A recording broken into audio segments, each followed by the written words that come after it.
محترم و معزز حاضرین جمعہ، میرے عزیز دوستوں، بھائیوں، بزرگوں،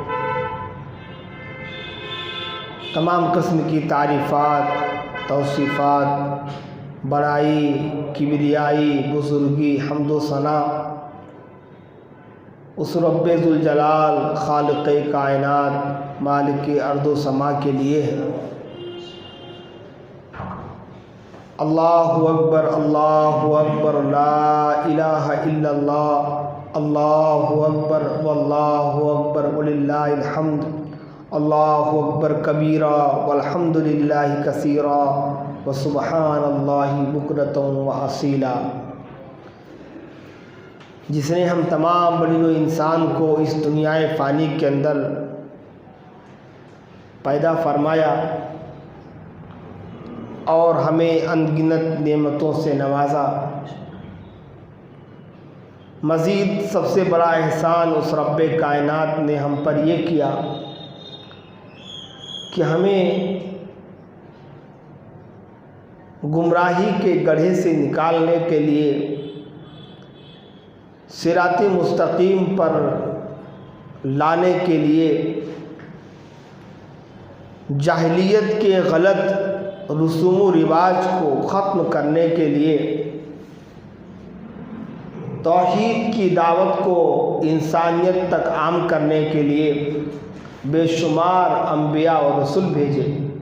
درود و سلام ہو اللہ تبارک و تعالیٰ کے ان تمام برگزیدہ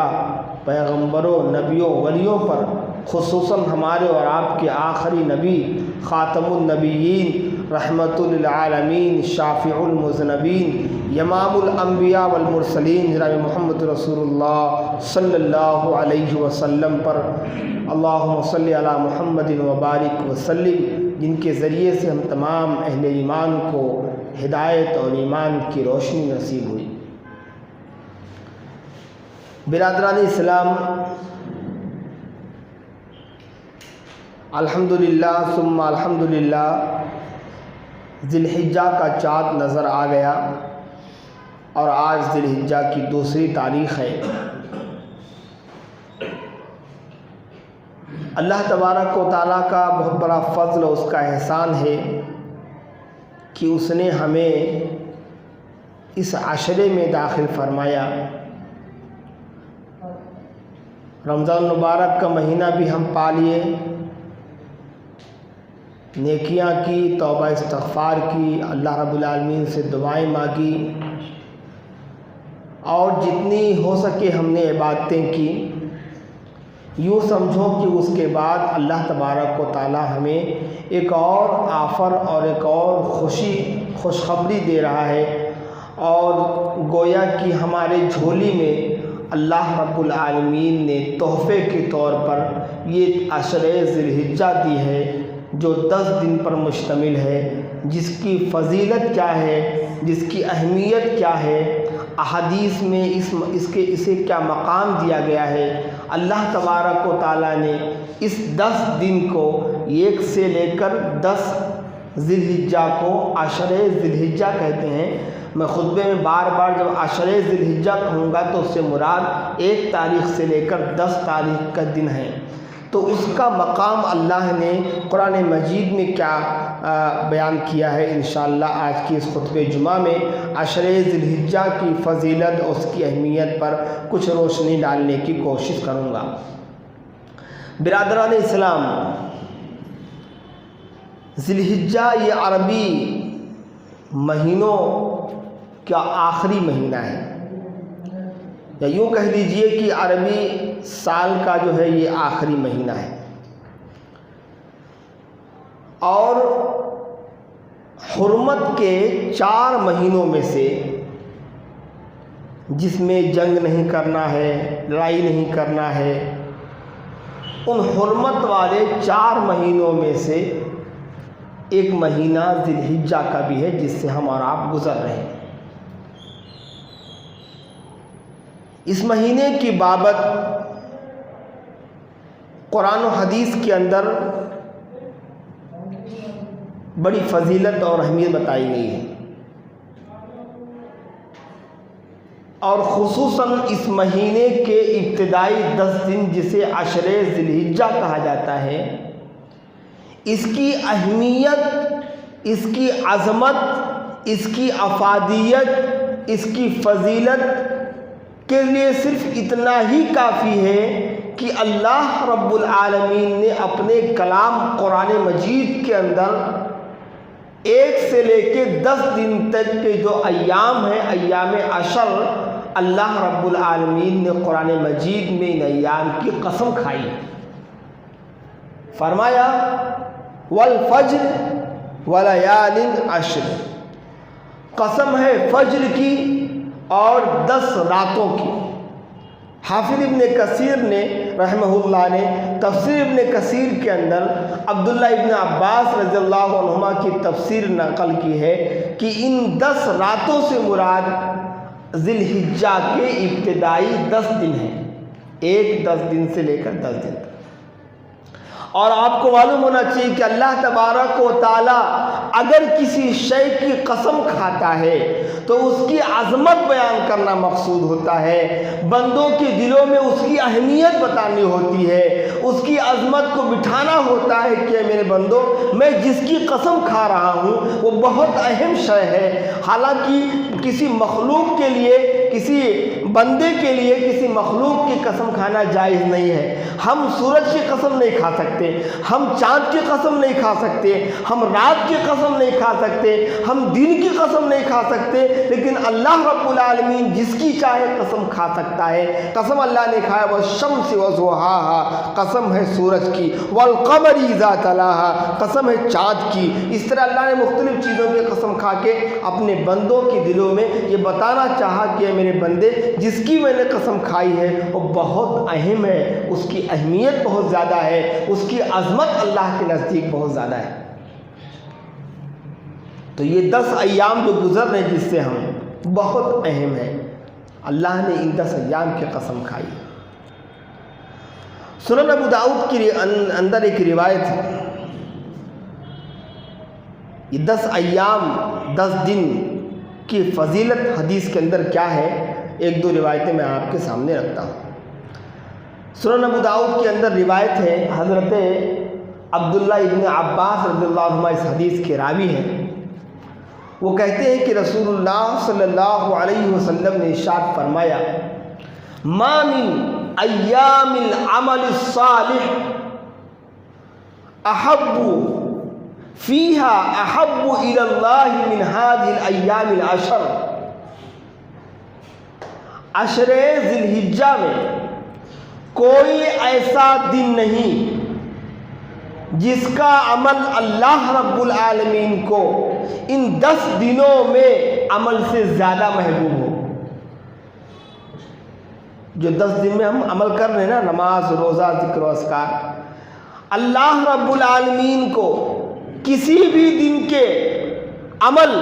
اتنے زیادہ محبوب نہیں جتنے کہ اللہ رب العالمین کو 1 ذی الحجہ سے لے کر 10 ذی الحجہ کے درمیان کے اعمال محبوب ہیں۔ صحابہ نے پوچھا اے اللہ کے نبی والجہاد فی سبیل اللہ، اے اللہ کے نبی کیا اللہ کے راستے میں جہاد بھی نہیں؟ کیا اللہ کے راستے میں جہاد بھی نہیں؟ تو آپ نے فرمایا وللجہاد فی سبیل اللہ، ہاں اللہ کے راستے میں جہاد بھی نہیں، الا رجل خرج بنفسہ ومالہ،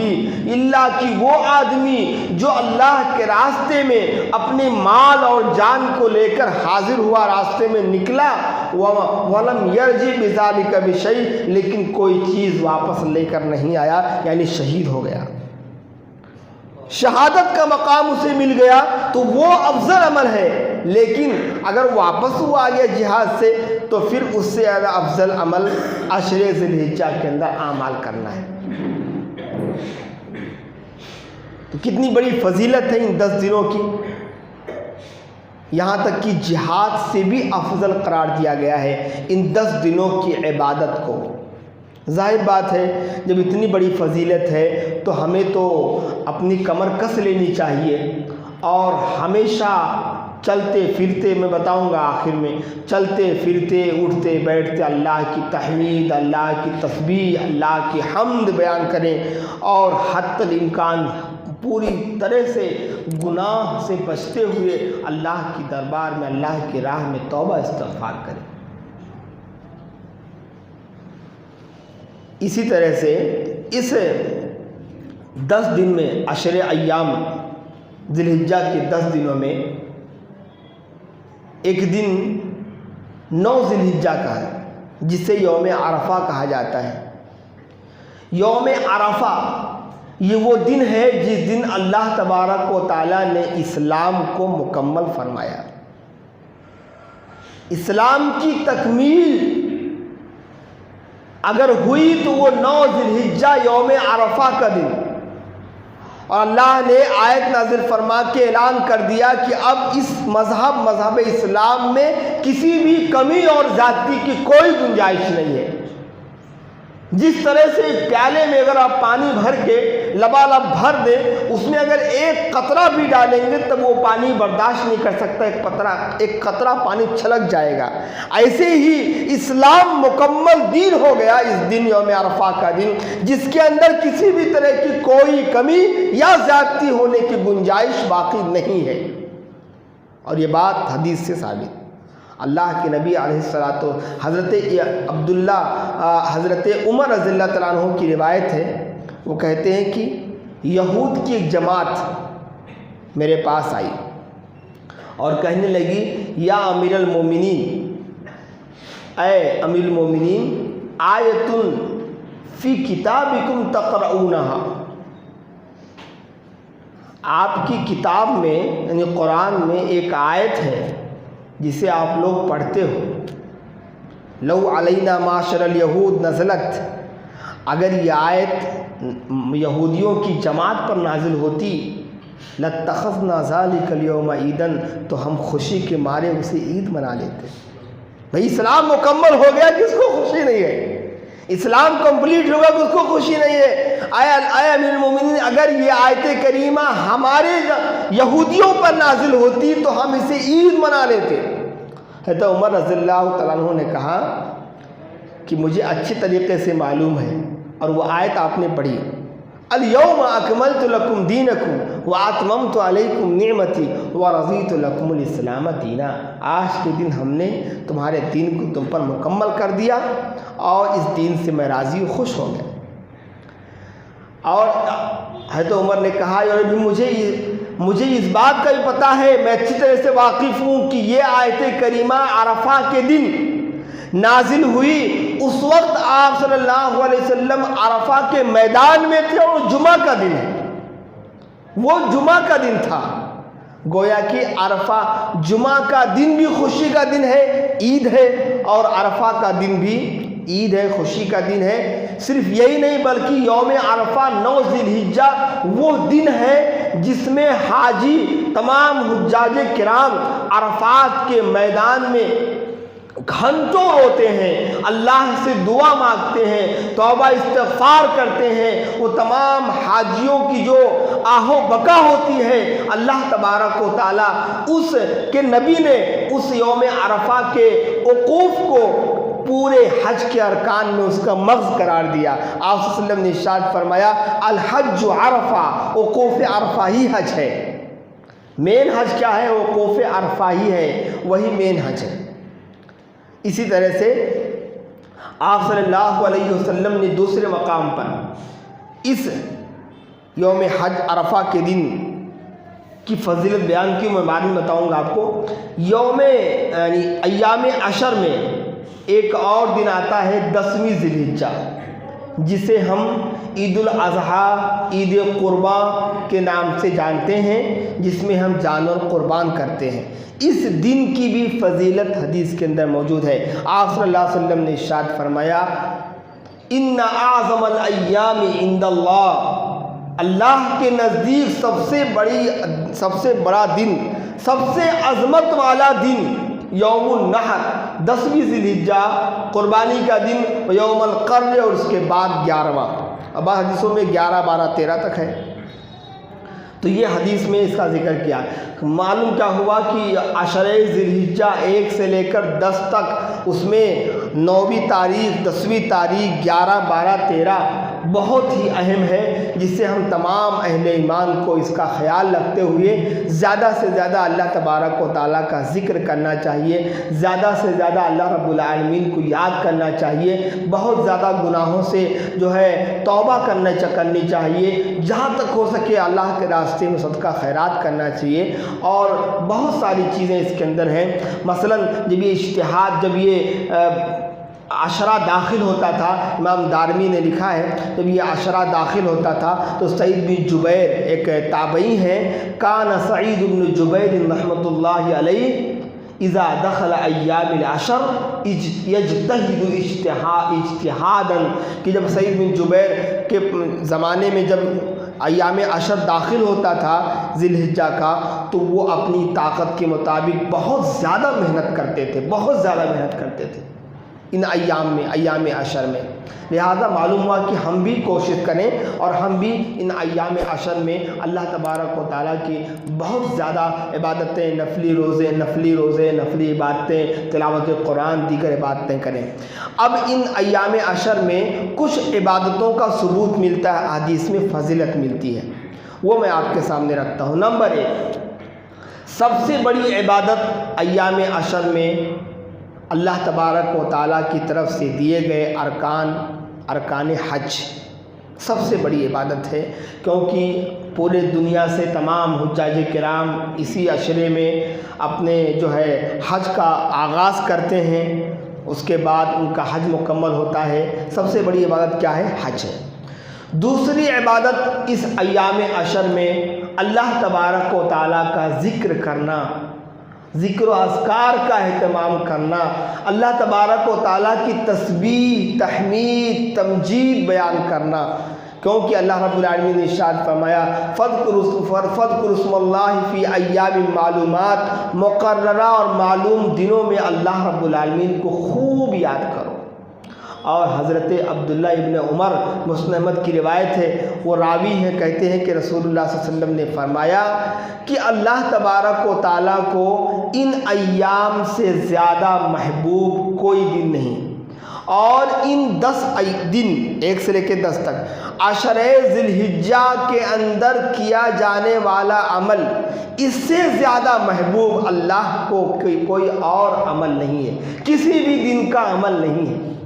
لہذا آپ صلی اللہ علیہ وسلم فرماتے ہیں آگے کہ جب اللہ رب العالمین کو ان ایام میں سب سے زیادہ محبوب عمل ان ایام کے ہیں، اس سے زیادہ محبوب کوئی عمل کسی بھی ایام کے عمل نہیں ہے، لہذا تم کثرت سے سبحان اللہ، الحمدللہ، ولا الہ الا اللہ، واللہ اکبر پڑھا کرو۔ یہ تسبیح ہے، آپ پڑھتے چلتے اٹھتے بیٹھتے آپ اس کو پڑھا کیجئے، سبحان اللہ، الحمدللہ، ولا الہ الا اللہ، اللہ اکبر۔ اللہ نے ہمیں موقع دیا ہے کہ ہماری زندگی میں پھر یہ عشرہ داخل ہوا ہے، لہذا ہم سستی نہ برتیں، چلتے پھرتے اٹھتے بیٹھتے کاروبار کرتے ہوئے اس دعا کو، تسبیحات کو پڑھتے رہیں۔ اس کے بعد اللہ تبارک و تعالیٰ نے قرآن مجید کے کئی مقامات پہ اس عشرے میں ذکر و اذکار کا اہتمام کرنے کی ترغیب دی ہے۔ اللہ نے فرمایا فَإِذَا عَفَضْتُم مِّنْ عَرَفَاتٍ فَاذْكُرُوا اللَّهَ عِندَ الْمَشْعَرِ الْحَرَامِ، جب تم عرفات سے لوٹ جاؤ تو مشعر حرام کے پاس اللہ کو یاد کرو، اللہ کا ذکر کرو۔ ایک اور مقام پہ اللہ نے فرمایا جب تم حج مکمل کر لو تو اللہ کو یاد کرو، فَإِذَا قَضَيْتُم مَّنَاسِكَكُمْ فَاذْكُرُوا اللَّهَ كَذِكْرِكُمْ آباءَكُمْ أَوْ أَشَدَّ ذِكْرًا، کہ اے میرے بندو جب تم حج مکمل کر لو تو اللہ رب العالمین کا ذکر کرو، اللہ کو یاد کرو جیسے تم اپنے آباء اجداد کو یاد کرتے ہو یا اس سے بھی زیادہ یاد کرو۔ تو مختلف مقامات پر جو ہے اللہ نے ذکر کیا ہے، اہتمام کیجئے اس کا، ذکر و اذکار کا۔ اور ہمارے سلف صالحین کا جو عمل تھا آپ سنیں گے تو دنگ رہ جائیں گے۔ حضرت عبداللہ ابن عمر، حضرت عمر رضی اللہ عنہ کے بیٹے فرزند رضی اللہ عنہ، اور حضرت ابو ہریرہ رضی اللہ تعالیٰ عنہ، یہ دونوں صحابی جیسے ایام عشر داخل ہوتا، ذی الحجہ کا چاند نظر آتا، یہ دونوں صحابی بازار میں نکل جاتے تھے اور بازار میں جانے کے بعد زور آواز سے، بلند آواز سے تکبیرات کہتے تھے، اللہ اکبر لا الہ الا اللہ، اللہ اکبر واللہ وللہ الحمد، یہاں تک کہ بازار میں بیٹھے ہوئے لوگ بھی بلند آواز سے ان کے ساتھ تکبیرات کہتے تھے۔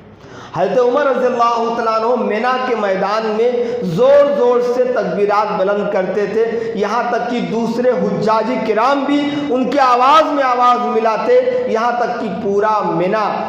تکبیرات سے گونج جایا کرتا تھا۔ یہ ان ایام کی بات ہے۔ حضرت عبداللہ بن مسعود رضی اللہ تعالیٰ عنہ 9 ذی الحجہ کی فجر سے لے کر 10 ذی الحجہ کی شام عصر تک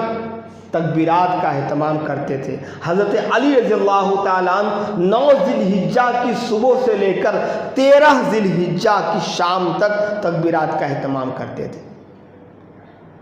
اور بعض روایت میں کہ فرض نماز کے بعد تکبیرات کا اہتمام کرتے تھے۔ لہٰذا ہم روایتی بھی ہیں اور صحابہ کرام کا عمل بھی ہے، لہٰذا ہم ابھی سے اہتمام کریں اس کا۔ گرچہ 2 صحابی کا عمل ہے کہ 9 ذی الحجہ سے شروع کرتے تھے، مگر ہے روایت کہ آپ 1 تاریخ سے بھی تکبیرات پڑھ سکتے ہیں فرض نماز کے بعد، اور چلتے پھرتے اس میں تسبیحات پڑھیے، سبحان اللہ، الحمدللہ، ولا الہ الا اللہ، اللہ اکبر وغیرہ، لیکن فرض نماز کے بعد اس کا اہتمام کیجیے۔ آپ لوگ نماز پڑھتے ہیں ظہر، عصر، مغرب، عشاء، سلام پھیرنے کے بعد بلند آواز سے ضرور پڑھیں، اللہ اکبر لا الہ الا اللہ، اللہ اکبر واللہ وللہ الحمد، اللہ اکبر کبیرہ والحمدللہ کثیرہ وسبحان اللہ بکرۃ واصیلہ۔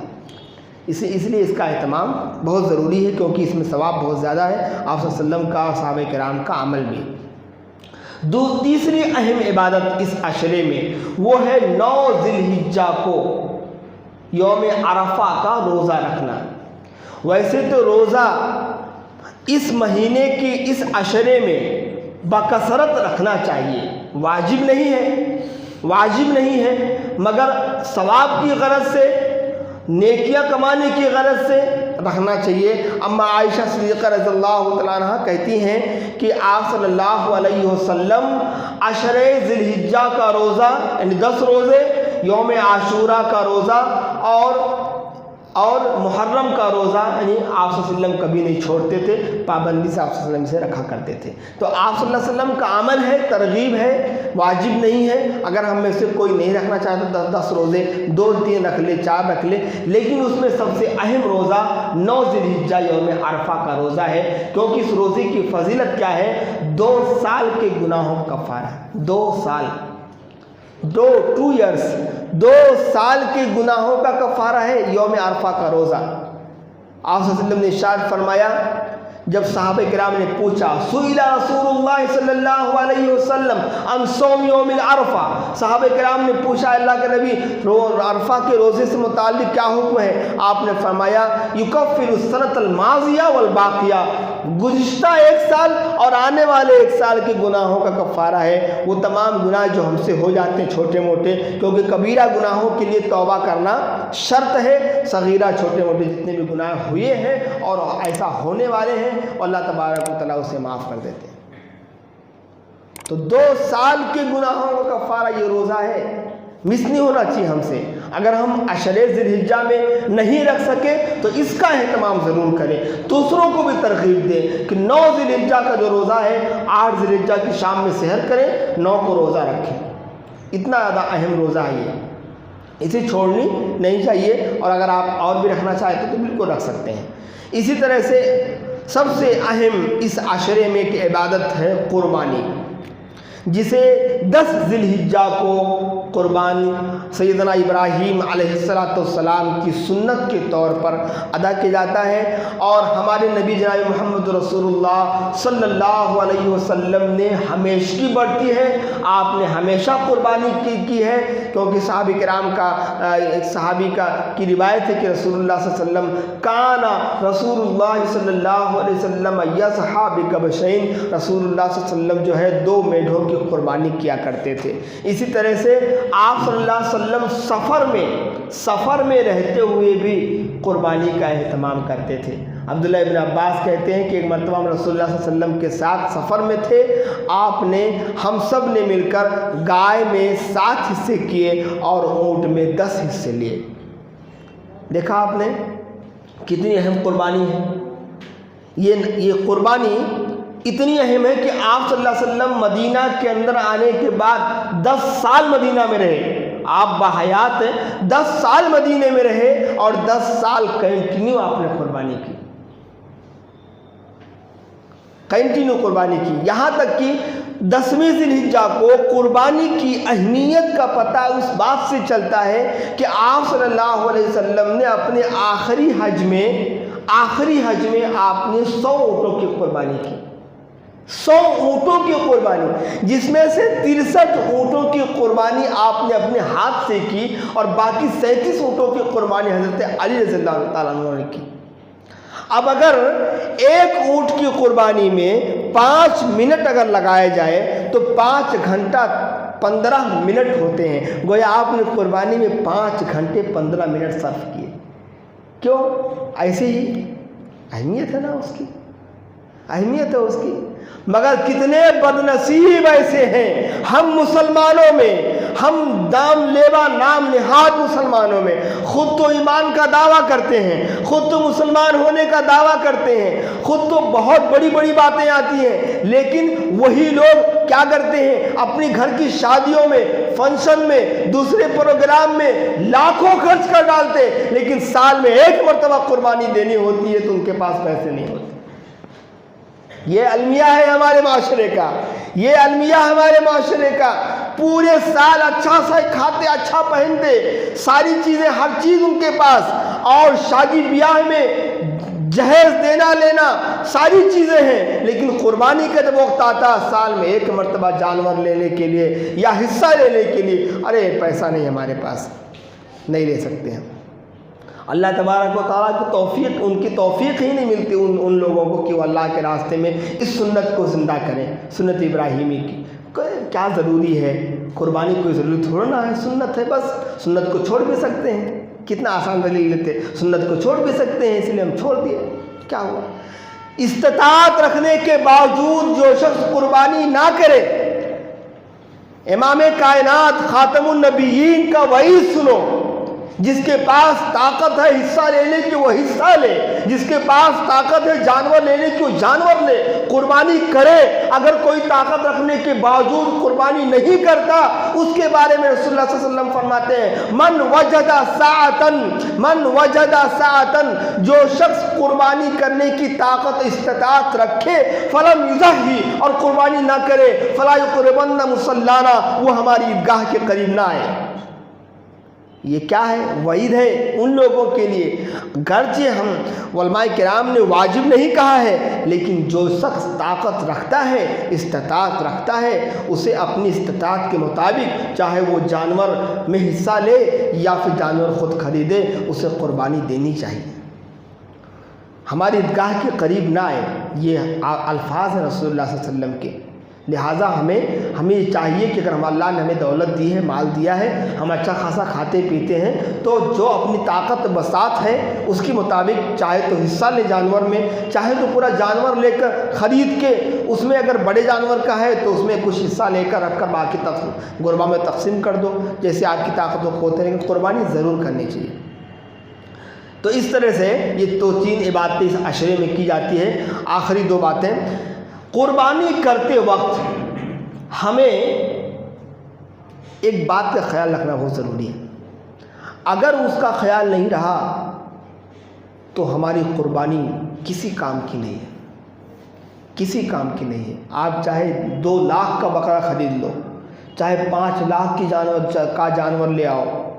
کوئی فائدہ نہیں جب تک ہمیں اس قربانی میں اس چیز کا خیال نہ رکھا جائے۔ نمبر